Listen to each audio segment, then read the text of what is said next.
诶，甜豆，嘿嘿嘿，小猫，妈妈取车了。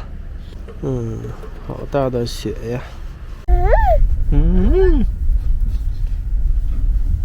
看看外面的大雪，你那小胖脸呀，地上好脏啊，甜豆，你看，雪被车压过之后，现在皮卡上面全是一层厚厚的雪。给这个扫雪的架子立起来，别太阳出来了冻住。哇！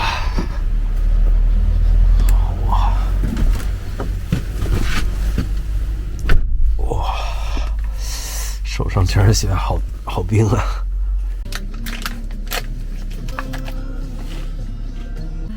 装了个 CarPlay 的屏幕，接 Spotify 还是挺方便的。大家好啊，延平 Messes， 我是 Gary。今天北京下大雪也是早晨刚送完宝宝去托班，然后回到了这个自个儿车里，这个皮卡里。你看啊，这个皮卡现在也都是被白雪覆盖着，正好也是好久没拍视频了。今天拍一个，主要是想介绍一下自己最近的一些工作，还有之后的一点计划吧，和各位这个观众朋友也介绍一下。就是从广东回到北京之后呢，这段时间其实还是节奏还挺好的，因为正好赶上这个元旦和过年。而且对于我自己来说呢，是工作这么多年，其实还是挺累的，每段工作都是比较拼，正好能有一个gap 也好，就是休息的时间也好，我真的还挺珍惜，所以这段时间就是在家，一个是自己放松，还有一个就是陪孩子。然后陪孩子这一段呢，因为之前宝宝是送到托班，虽然年龄不大，但送到托班一开始还挺担心，但是后来发现这个托班真的还挺不错的，老师很好，而且教育的方式是比较系统的。而且最重要的是，送托班的话还是能解放我白天的时间的，因为对于我来说，就是完整照顾宝宝一天其实是很耗精力的。所以我的节奏是早晨送完宝宝进托班，然后下午傍晚的时候我会接，这样白天的话我能去做很多自己想做的事儿。那关于自己这一段呢，首先就是像刚才说的一个比较好的一个休息休整的一个状态。之前标记的很多豆瓣的电影，都看了，包括之前标记的书，也都看了几本。然后像我这个之前用的一些效率软件笔记的工具，比如说我之前用 Notion， 现在是整体在迁移到 Obsidian 里面。这个工作也是这个有时候白天会做一下。还有像一些效率的软件，OmniFocus 也是在做一些迁移。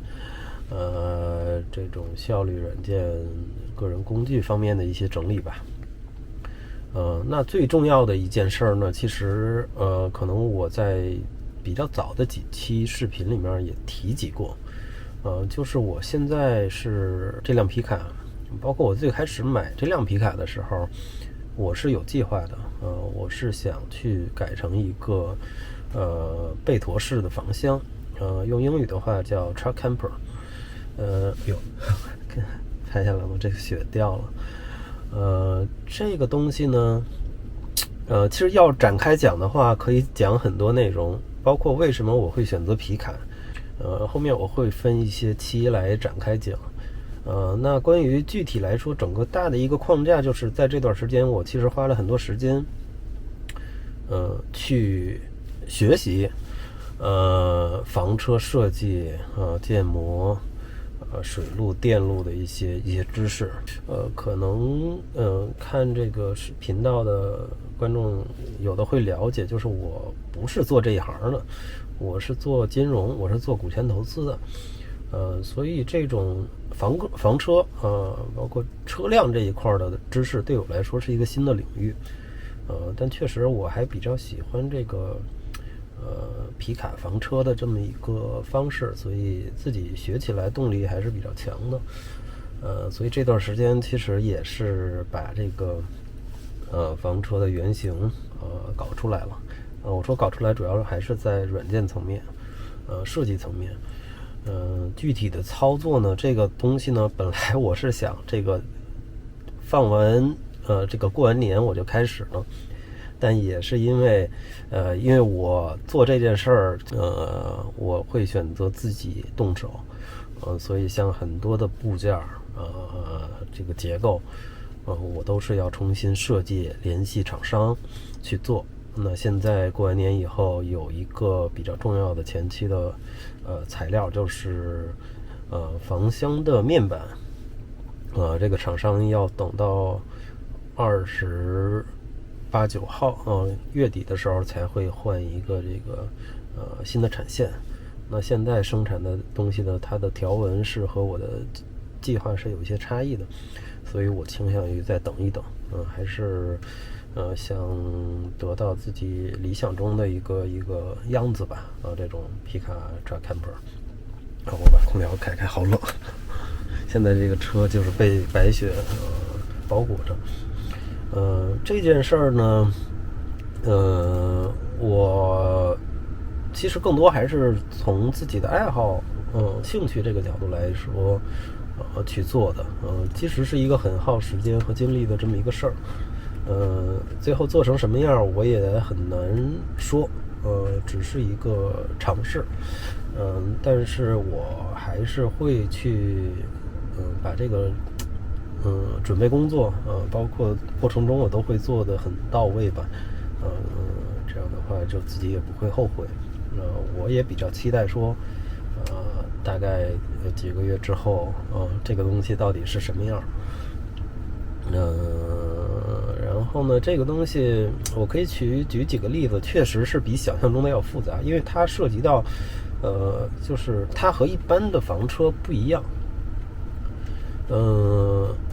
比如说一般的 B 型T 型C 型空间还是比较大的，并且呢最重要的一点，它房车的底盘和房箱是一体化的。前期你能把很多设计是放在一个空的底盘上去进行，但皮卡的贝陀房箱它比较特别的一点是，它和皮卡的货箱是一个独立隔绝的。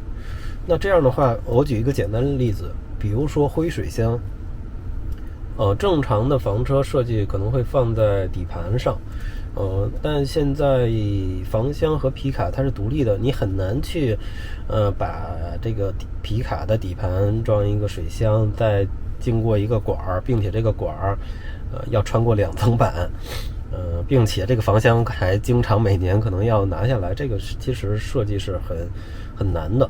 所以我在做的这个过程中，单就是在设计的这个过程中就已经遇到很多问题了嘛。所以我能想象得到是在未来做的过程中会遇到更多的问题。